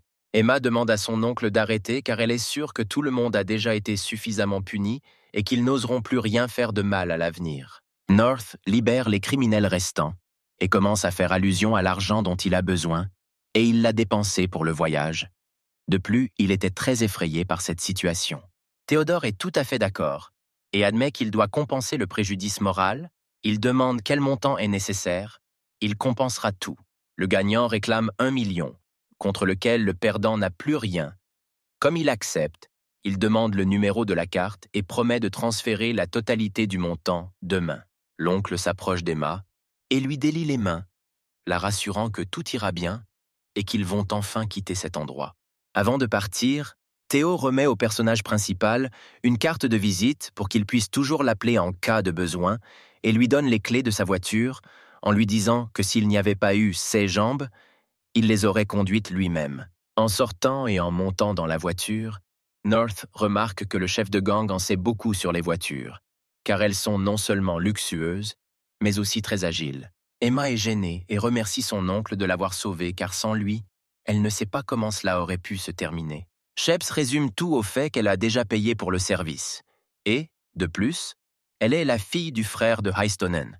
Et ils ont une relation, donc il ne prendra même pas de compensation de sa part pour le voyage en voiture. Ce à quoi la fille lui rappelle qu'il vient de faire chanter le patron de Théo pour 1 million entier. Donc elle ne remboursera certainement pas les frais de la voiture. Mais Sheps lui expliquera qu'il n'a fait chanter personne, c'est une compensation pour préjudice moral. Elle ne peut même pas imaginer à quel point il était nerveux quand cet appel est arrivé. Ces mots firent battre plus vite le cœur d'Emma, car son oncle était nerveux à son sujet et il se souciait vraiment d'elle. La fille essaie d'apaiser son cœur et ses pensées car, premièrement, elle a déjà un petit ami, et deuxièmement, c'est, après tout, son oncle North. Mais malgré tous les facteurs ci-dessus, il a vraiment l'air cool à ses yeux. Elle dit que son oncle est vraiment cool avec elle. C'est à quoi elle entend la réponse selon laquelle il est tout à fait ordinaire. Emma décide également de lui proposer de l'appeler frère au lieu d'oncle, et elle est refusée, car North est déjà habitué à un tel traitement, et au tout début, il lui a lui-même donné la chance de l'appeler ainsi. Ce à quoi la fille commence à bouder et à dire qu'elle a changé d'avis, car leur différence d'âge n'est pas très grande. L'oncle dit que lui et son père sont de vieux amis, et que l'appeler oncle est plus correct. Il ne l'appellera jamais petite sœur. Il la raccompagne chez elle et décide d'attendre que la fille monte à son appartement. En se retournant, Emma décide d'exprimer ce qu'elle ressent pour North. Pour elle, c'est comme s'il avait construit un haut mur dans son cœur.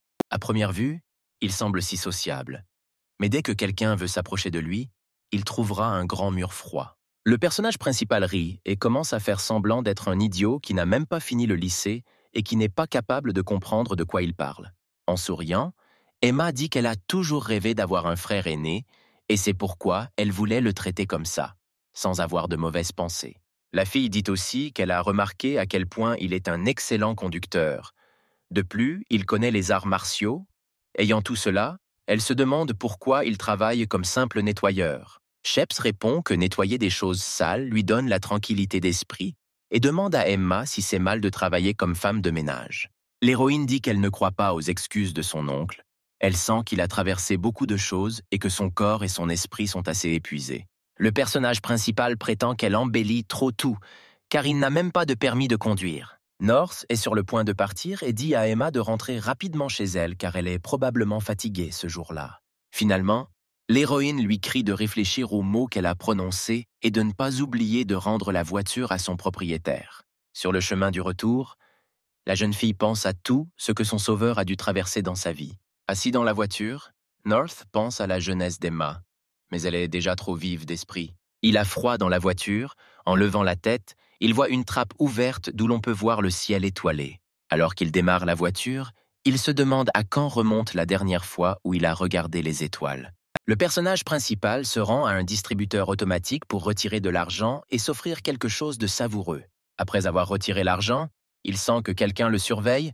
North se demande si le pickpocket ose l'attaquer ou non. Sheps remarque qu'une fille le regarde furtivement au coin de la rue le plus proche. Au moment où il voulait réfléchir à la façon dont elle oserait lui voler de l'argent, l'étranger a sauté devant lui, lui bloquant le passage et lui criant d'attendre. Le personnage principal ne comprend rien.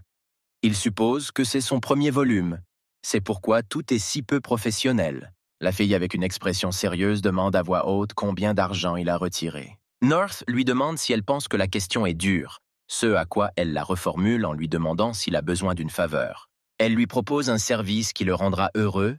Il se retourne et lui dit qu'elle ferait mieux de chercher quelqu'un d'autre. D'une voix tremblante, elle lui demande d'attendre, disant qu'elle n'a pas besoin de grand-chose. Elle promet que le service lui coûtera bon marché. North décide de clarifier à quel point c'est bon marché, car il n'en a pas besoin. Les mains croisées sur la poitrine, elle regarde droit dans les yeux l'étranger. Les larmes coulent sur ses joues et fixe le prix à $20,000. Le personnage principal commence à rire en disant que personne ne lui paierait ce genre d'argent. La fille répond avec confusion qu'elle est étudiante et lui tend une carte d'étudiant. Tenant les documents dans ses mains, l'étrangère fond en larmes et dit qu'elle vient d'atteindre l'âge adulte, que c'est sa première fois et qu'en général, elle a l'air bien. En parcourant les documents, il découvre que le nom de la fille est Tina et dit qu'il ne croit pas à l'authenticité de ces documents. La jeune fille prétend désespérément que s'il ne la croit pas, elle peut vérifier auprès de son département universitaire. North jette ses documents à ses pieds et lui dit d'arrêter de faire des choses comme ça et de ne pas contrarier sa mère. En entendant cela, la fille dit que sa mère est à l'hôpital et elle accepte de le faire pour $15,000. Elle commence à devenir hystérique. Le personnage principal regarde la fille et se souvient de lui-même lorsqu'il a pleuré et a dit au vieil homme de l'accepter. North lui demande si elle est vraiment prête à faire ça. Elle hoche la tête et il lui propose une chambre dans un hôtel. Tina s'assoit tranquillement sur le bord du lit de l'hôtel, attendant l'arrivée de North. En entrant dans la pièce avec une liasse de billets, le personnage principal lui demande de lui verser de l'eau chaude, car il faisait très froid dehors. La jeune fille lui verse docilement un verre d'eau et le lui tend, auquel elle entend des remerciements et une demande d'aller prendre une douche.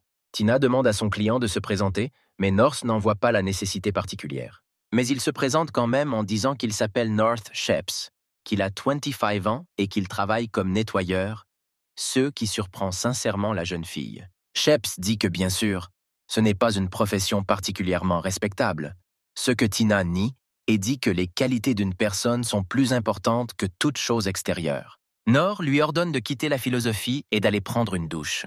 Tina s'est également dirigée docilement vers la douche, après avoir demandé si elle pouvait fermer la porte de la salle de bain. En fermant la porte derrière elle, la jeune fille pensa au fait que son client était différent des autres hommes qui la regardaient toujours avec des yeux lubriques. Elle a l'impression qu'il ne veut pas lui faire de mal. Au contraire, il veut l'aider. Debout sous les jets d'eau chaude, Tina se demande combien sont payés les agents de nettoyage, car $20,000 n'est pas une petite somme. Elle croit que puisque tout s'est passé ainsi, elle est obligée de remplir son rôle actuel afin de ne pas rester redevable envers lui. Tina sort du bain, couvrant à peine ses parties intimes avec une serviette, et dit à North qu'elle a fini de prendre une douche. En la voyant sembler sans défense, il revoit des souvenirs où il est tout aussi impuissant. Shep se lève et prend une autre serviette, passant devant Tina.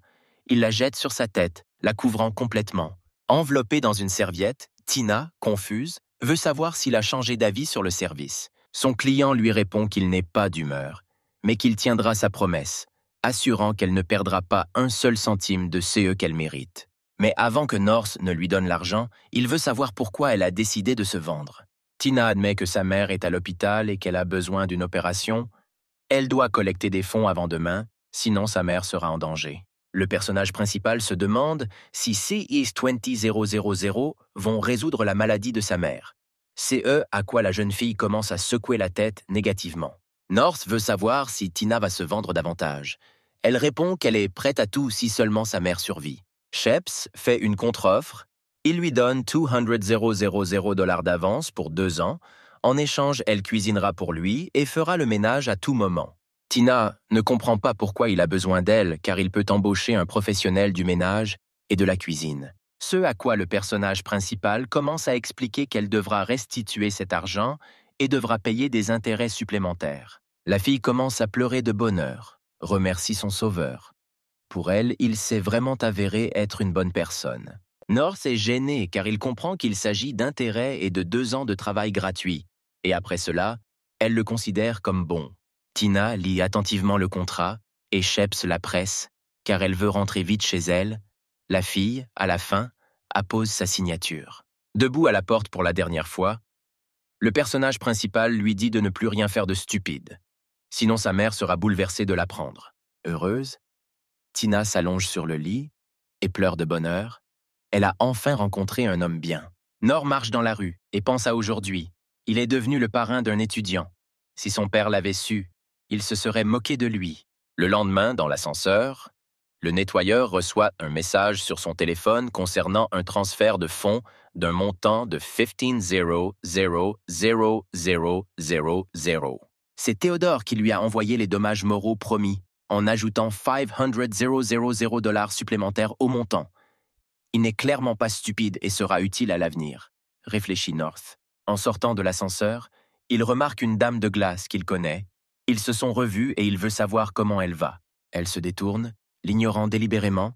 Ce à quoi il commence à lui rappeler qu'il peut poster sa photo sur le forum, elle répond qu'il n'oserait pas. Le personnage principal commence à taquiner Lilith en lui montrant une photo avec des inscriptions sur son visage. Elle l'appelle vile et sans vergogne. North s'approche d'elle et lui dit qu'elle ne le connaît pas bien, mais que s'ils se connaissaient, elle saurait à quel point il est vil et sans scrupules. La chef du bureau commence à crier qu'elle a rencontré beaucoup de gens comme lui, mais maintenant elle n'a plus le temps et demande de ne pas la déranger. Kaylee regarde la confrontation entre le concierge et Lilith devant les caméras. Elle réfléchit à ce que North a fait et pourquoi sa sœur est si offensée. Au milieu de ses pensées, Miss Palmen fait irruption dans le bureau et demande comment tout se passe avec ce salaud, mais sa sœur avait trop de travail et n'avait pas le temps de se venger. Kaylee est très curieuse de savoir pourquoi sa sœur aînée ne s'est pas présentée au travail depuis plusieurs jours. Peut-être qu'elle a un petit ami. Lilith s'assoit sur le canapé et dit qu'elle n'a pas de petit ami, mais qu'elle se mariera probablement bientôt. Mademoiselle Fima ne comprend rien et demande à sa sœur de s'expliquer. Lilith dit qu'elle est inquiète et qu'elle est juste venue pour en discuter avec elle. La sœur cadette est mécontente lorsqu'elle apprend que l'élu de Lilith sera un gars désagréable nommé Suren. Kaylee ne comprend pas comment le père de Lilith ne voit pas ce bâtard au visage humain et au cœur animal comme le futur mari de sa fille. Mais ses parents l'aiment parce qu'il est le futur président d'une entreprise. Il a de bonnes manières et dit et fait les choses avec grâce. La sœur cadette ne se calme pas et déclare qu'il a l'air d'un hypocrite. Lilith comprend que c'est peut-être mal, mais son père est en train de mourir et les médecins disent que le temps presse. Ayant appris l'état de santé de son oncle, Kaylee comprend ses motivations pour marier rapidement sa fille. Mais alors une idée lui vient à l'esprit, et si sa sœur aînée prenait l'initiative et ramenait un garçon à la maison? Mademoiselle Palmen ne pense pas que les idées de sa petite sœur soient de bon augure. Mais Kaylee était ravie de son idée. 2 oiseaux avec une pierre, papa serait heureux, et Suren abandonnerait et se retirerait. La seule question est de savoir où ils vont lui trouver un petit ami, mais la sœur cadette décide de tout prendre en main et de trouver une personne en qui on peut avoir confiance dans une telle affaire. Lilith accepte et dit qu'elle doit s'occuper des affaires qui se sont accumulées pendant son absence. Kaylee est laissée seule et commence à réfléchir à un candidat approprié. Pour une raison quelconque, dès qu'elle pense à une personne appropriée, North Sheps lui apparaît. Sa candidature est appropriée car il est avide d'argent et acceptera de jouer le rôle d'un gars. Mais il y a un problème. Lilith le déteste. Le vice-président décide d'organiser une réunion et appelle directement North. Il n'a pas vraiment envie de décrocher le téléphone car il sait que la conversation va tourner au dîner. Il répond et elle l'appelle immédiatement pour aller au parking. De là, ils iront au restaurant. North n'est pas content de cette série de circonstances. Hier encore, il a donné une grosse somme d'argent et aujourd'hui, il va se faire arnaquer à nouveau. En descendant vers le parking, il remarque immédiatement une voiture rouge avec ses phares allumés et monte dedans. Dès que Sheps apprend qu'ils vont aux Champs-Élysées, il exprime son mécontentement et qualifie cela de gaspillage. En regardant Kaylee, il lui demande ce qui lui est arrivé et ce qu'elle pense. Elle dit qu'elle veut demander à North de lui rendre un petit service. Elle ne décide pas de lui parler maintenant de son idée. Le personnage principal ne comprend pas ce qui s'est passé et entre-temps, ils sont déjà arrivés au restaurant. Son compagnon, sortant de la voiture, reste là à regarder la grande connaissance du restaurant et Kaylee l'exhorte à entrer. Dès qu'ils entrent tous les deux dans la salle, les serveurs prêtent immédiatement attention, remarquant à quel point la fille est belle et le gars disgracieux à côté d'elle. La vice-présidente veut savoir si son compagnon aime ce genre d'endroit. North répond que cela ne lui importe pas. L'essentiel est de se remplir l'estomac. Kaylee dit que c'est la première fois qu'elle dîne seule avec un homme. Alors elle a choisi un endroit décent pour cela. Mademoiselle Fima appelle le serveur et passe commande, 2 steaks, une salade de fruits et une bouteille de Lafite 92. Remarquant le mécontentement sur le visage de North, elle demande ce qui ne va pas, et il commence à parler à voix haute du prix des plats, qui coûtent environ 1000, et du vin, qui coûte plusieurs centaines. Mais il dit qu'il peut se permettre de tout payer aujourd'hui. Le serveur s'approche et lui pose un steak sur la table. North demande au serveur combien coûte le vin qu'il lui a apporté. Le serveur lui indique un prix de $21,000 la bouteille. En buvant un verre, le personnage principal dit qu'il n'a aucun doute que le vin à $50 du magasin sera meilleur que celui-ci. Le serveur est très gêné par de telles déclarations. Mais la fille le calme et dit que son compagnon plaisantait simplement. Lorsque l'employé est parti, elle lui a demandé pourquoi il avait dit cela du célèbre Lafite. Ce à quoi elle a reçu une contre-question, lui demandant si elle connaissait quelque chose au vin. Elle répond par la négative, mais se demande si la femme de ménage s'y connaît en vin rouge. North se dit que pas vraiment, mais il a en quelque sorte vidé toute la collection du vieux Rothschild.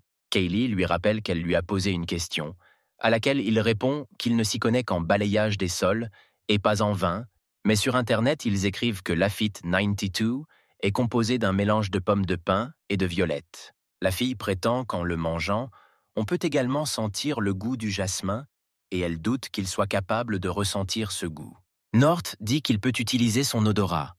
Même dans une foule, il peut trouver une personne dans la foule grâce à l'odeur corporelle. Son compagnon est surpris par cette capacité et lui propose de voir s'il peut se souvenir de l'odeur de sa sœur et si elle l'a sur elle. À quoi il reçoit une réponse.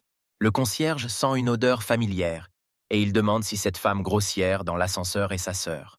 Kaylee confirme cette information et veut savoir pourquoi sa sœur est si en colère contre lui. Ayant appris toute l'histoire, elle s'assoit et ne comprend pas comment il a pu faire ça à sa sœur. North, décidant qu'ils ont déjà terminé, dit au vice-président d'aller à la voiture et de l'attendre quelques minutes. Elle est contre et ne comprend pas pourquoi ils ne peuvent pas partir ensemble.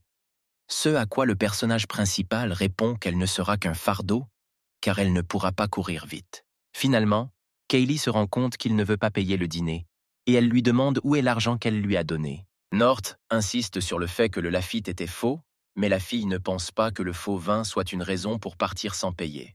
Mais une sorte d'excitation monte en elle, et elle décide qu'elle attendra son compagnon dans la voiture, pendant que Sheps commande 2 autres steaks. Après avoir servi quelques steaks supplémentaires, le serveur s'approche de lui et lui propose de payer l'addition, à laquelle le personnage principal demande d'attendre 1 minute. Avant que le serveur ne reprenne ses esprits, North passe devant lui et le serveur crie à la sécurité que l'intrus doit être appréhendé. En courant dans la rue, il saute immédiatement dans la voiture, donnant l'ordre de démarrer la voiture et d'accélérer. Afin de ne pas ternir sa réputation, la jeune fille fonce sur l'autoroute à vitesse maximale, mais à un moment donné, elle ralentit et dit que son compagnon peut descendre ici. North lui demande si elle peut le déposer en ville ou si elle veut qu'il dépense de l'argent pour un taxi. CE, à quoi Kaylee répond qu'il a déjà économisé $20,000 pour le dîner d'aujourd'hui. La voiture s'éloigne en laissant derrière elle de la poussière, et en partant, la jeune fille dit de ne pas être en retard au travail demain.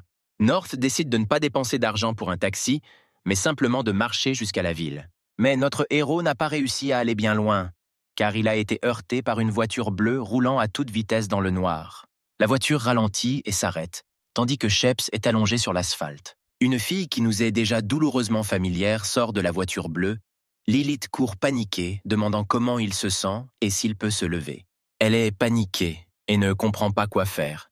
Et comme par hasard, son téléphone est mort. Nor, allongée, la regarde et pense « Elle vient de frapper un homme, mais pour une raison quelconque, elle-même fait tout comme une tortue. » Même dans de tels moments, l'esprit d'entreprise ne quitte pas le personnage principal. La fille est la directrice générale et vous pouvez gagner beaucoup d'argent avec cela. Sheps lève une main pour attirer l'attention de Lilith distraite, qui, voyant cela, est heureuse qu'il soit encore en vie. Elle s'assoit à côté de lui et s'excuse, demande où est son téléphone. Elle va appeler une ambulance. Mais North suppose que son téléphone est cassé. North commence à se lamenter et à se demander pourquoi elle lui fait ça. Alors qu'il a fait une telle erreur dans la vie, il ne veut pas mourir maintenant. Lilith jure qu'elle ne l'a pas fait exprès et demande à nouveau où est son téléphone. La fille se blâme. Il n'y avait aucune raison de se laisser distraire par des pensées sur Suren, bien que North soit détesté par elle. C'est une personne vivante. Le personnage principal dit qu'il ne lui en veut pas pour cela. Ainsi va la vie, et avant de mourir, Sheps veut qu'elle accomplisse l'une de ses demandes. La fille lui prend la main et dit que si elle peut l'aider en quoi que ce soit, alors elle fera tout. North lui demande de transférer de l'argent sur son compte bancaire. Lilith est stupéfaite. La victime explique qu'elle a vécu dans la pauvreté pendant plus de 20 ans et qu'elle souhaite partir riche pour un autre monde, afin que lorsqu'elle y retrouvera ses parents, elle n'ait pas honte. La fille accepte. North lui tend son téléphone avec son numéro de compte déjà indiqué. Pendant que les transferts étaient effectués, une bande criminelle s'est approchée des gars le long de l'autoroute. Le chef de gang salue les gens sur son chemin et se présente comme Sermon, et présente également ses amis motards. Lilith demande quel genre de personnes ils sont, car lorsqu'ils voient quelqu'un dans un accident, ils ne veulent pas l'aider et leur demandent d'arrêter de dire des bêtises. Allongé sur l'asphalte, le personnage principal réfléchit à ce qui se passe ici. Il voulait en quelque sorte sortir de sa situation délicate, mais à la fin, ces gens lui ont créé des problèmes. Sermon dit qu'il ne sert à rien de parler de conscience. Il voit que la victime n'est plus locataire. Alors il propose un marché. Si la fille le sert bien, lui et ses amis, ils porteront un faux témoignage en sa faveur. Mademoiselle Palmen se lève du sol et menace de regretter ce qu'il a dit aujourd'hui. Le chef de gang accourt et attrape le visage de la fille en disant qu'elle a de la chance qu'il ait un bon caractère. S'il y avait quelqu'un d'autre, il ne serait pas aussi poli. Lilith ne va pas tolérer une telle attitude envers elle-même et gifle le bandit arrogant au visage. Elle crie qu'elle a honte de l'appeler homme. Et, d'un bond, elle frappe Sermon avec la pointe de son talon, en plein dans l'aine. Le patron, humilié par une femme forte, ordonne à ses amis motards de lui amener cette petite garce. Lilith considère cet acte comme arrogant, car il s'avère qu'il y a encore des gens qui osent toucher la famille Palmen. Le gang s'est arrêté. Il se demandait si cette fille pouvait vraiment être de la famille Palmen, mais quand Sermon entendit cela, il n'en fut que plus amusé, car il a une famille politique, et les Palmen sont des hommes d'affaires, et les hommes d'affaires ont peur des fonctionnaires. Et il dit au gars de ne pas avoir peur, il réglera tous les problèmes. La jeune fille ne croit pas qu'un tel bâtard soit né dans une famille de politiciens, qui a toujours été réputée pour sa prudence. Lilith voit des voyous courir vers elle et elle pense qu'elle n'est pas capable de se défendre. Il n'y a rien à dire sur North. Le bandit s'approche déjà d'elle et Miss Palmen décide de simplement fermer les yeux par peur. Mais alors un homme vole devant elle à la vitesse de l'éclair et donne un coup de pied au visage du motard. Cet homme s'avère être North. Elle lui demande s'il va bien. Car il y a quelques minutes à peine, il était en train de mourir sur l'asphalte. Ce à quoi elle reçoit une contre-question lui demandant si elle va bien.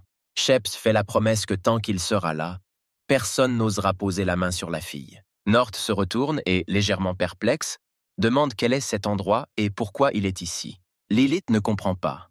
La victime a apparemment perdu la mémoire.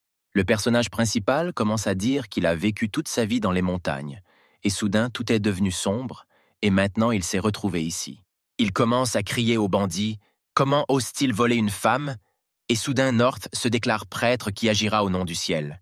La fille reste là, et ne comprend pas si son cerveau a été endommagé par le coup ou s'il fait semblant.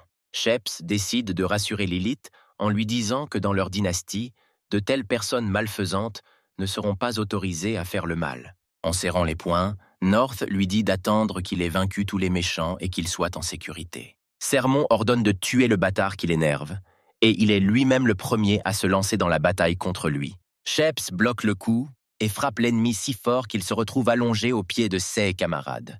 À la vitesse de la lumière, le personnage principal vole vers un autre groupe de bandits et les disperse dans différentes directions.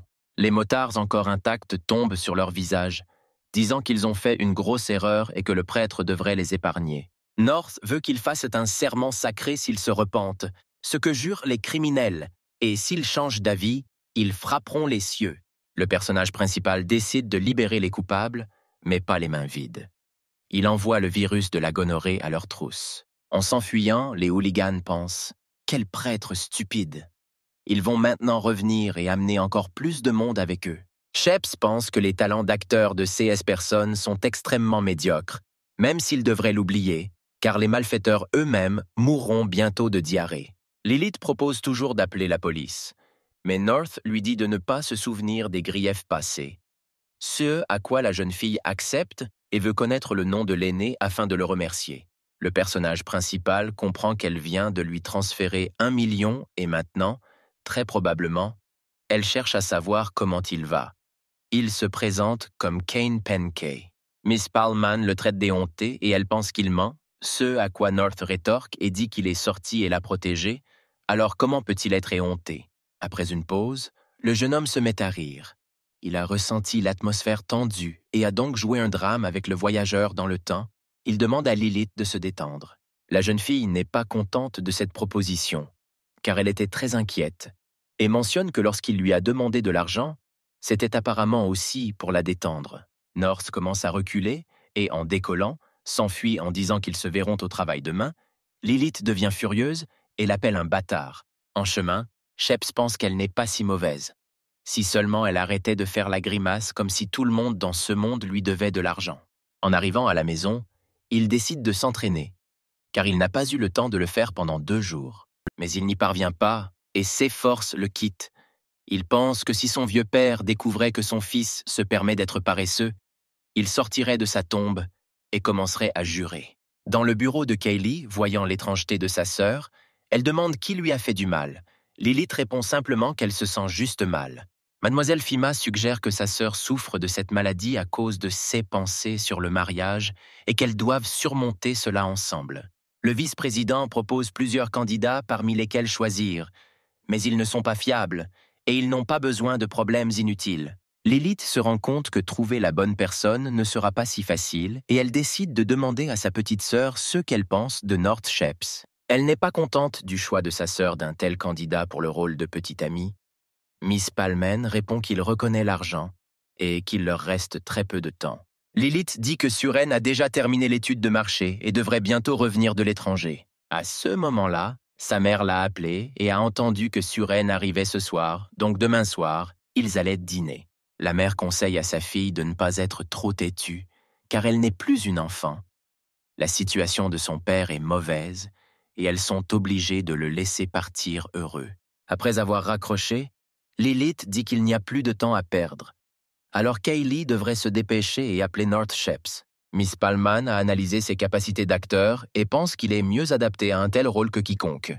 Avec un sourire sur son visage, North demande ce qui s'est passé d'important, puisque la dame de glace elle-même a ordonné à sa sœur de l'amener personnellement à elle.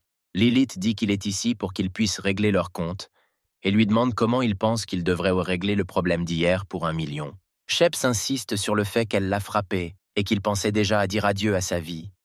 Il a reçu à juste titre une compensation pour préjudice moral. La fille dit qu'il ne lui rendra peut-être pas son argent, mais que North devra faire quelque chose pour elle. Le jeune homme devra jouer le rôle de son petit ami lors d'une fête chez elle. Elle a confiance en ses capacités d'acteur, car hier, il a réussi à jouer parfaitement un voyageur dans le temps. North dit qu'avec ses antécédents et son apparence, personne ne croira qu'il est son petit ami, mais Lilith s'en fiche. L'essentiel est qu'il soit présent là. Le chef du bureau lui donne une carte bancaire et lui dit de lui acheter des vêtements décents. North était ravi. Il devait commencer par le fait qu'il recevrait de l'argent pour cela. Laissées seules au bureau, les sœurs se demandent si elles ont pris la bonne décision. North n'a pas perdu de temps et s'est immédiatement rendu dans les boutiques. Il s'est habillé d'un costume élégant qu'il n'avait pas porté depuis tant d'années. Alors qu'il quittait le magasin, son téléphone a sonné. C'était Tina. Sheps s'est immédiatement inquiété. La fille a dit qu'elle était maintenant à l'hôpital et que c'était urgent. Il devait venir. Elle l'attendrait à la porte. North est arrivé aussi vite qu'il a pu. À son arrivée, Tina dit que l'opération de sa mère ne s'est pas bien passée et qu'elle doit lui emprunter de l'argent. Pendant que le transfert de fonds a lieu, Sheps demande à être escorté jusqu'à la chambre de sa mère. Tina le remercie et dit qu'elle l'accompagnera. Mais sa mère est dans le coma. Il ne pourra donc pas lui parler. En marchant dans le couloir, North dit que c'est un CA rare où il est un bon gars et ici, il veut être bon jusqu'au bout.